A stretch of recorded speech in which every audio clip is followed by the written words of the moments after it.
My boyfriend locked me in the car so his ex could win the dance championship. When I arrived, half dead from heatstroke, the sight that greeted me was a dagger to my heart, my boyfriend dancing passionately with Melinda. When I tried to go on stage, he stopped me, not with words, but by breaking my leg. Xandra, he pleaded afterward, as if his actions could somehow be justified, forgive me this time. I'll make it up to you later. Melinda saved my mom's life, I have to repay her. On what should have been the happiest day of my life, our wedding day, I was instead alone in a hospital room, undergoing an abortion. The moment he lifted his bride into his arms, he didn't find me waiting. Instead, there was a small bottle containing the remains of our unborn child. Beneath it lay a note. A parting of the ways, may we each find our own happiness? Zane, please, don't break my legs. Backstage at the competition, I trembled in fear, my body pressed into a corner as Zane's cold, merciless eyes bore into me. I had fought to get here, barely surviving the torment I'd endured, only to face his wrath. His anger burned through me like fire, erasing any hope of comfort. Xandra, he growled, why don't you ever listen to me? Do you have any idea how important this competition is to Melinda? Tears spilled down my cheeks as his words struck me. A genius, he called me, a genius who could win championships effortlessly. So what if I gave up this chance?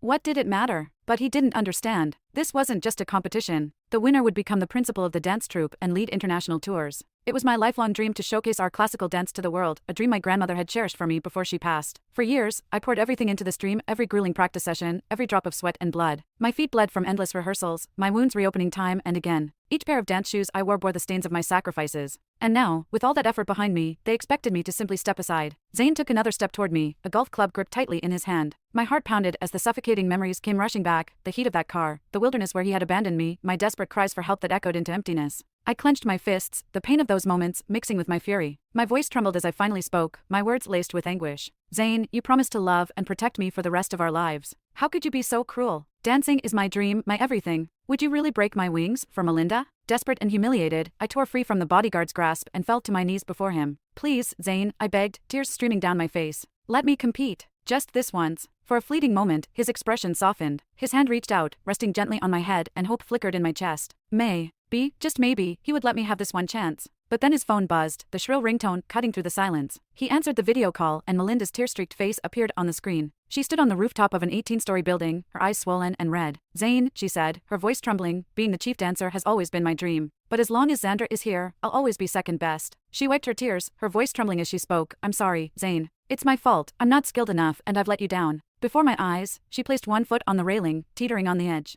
Zane's voice shifted from indifference to panic. Melinda, don't do anything stupid, he shouted, his tone filled with desperation. Don't worry, he continued, trying to calm her. I'll fix everything. I'll handle it all for you. Then, with deliberate cruelty, he turned his phone's camera toward me. 2 bodyguards pinned me down.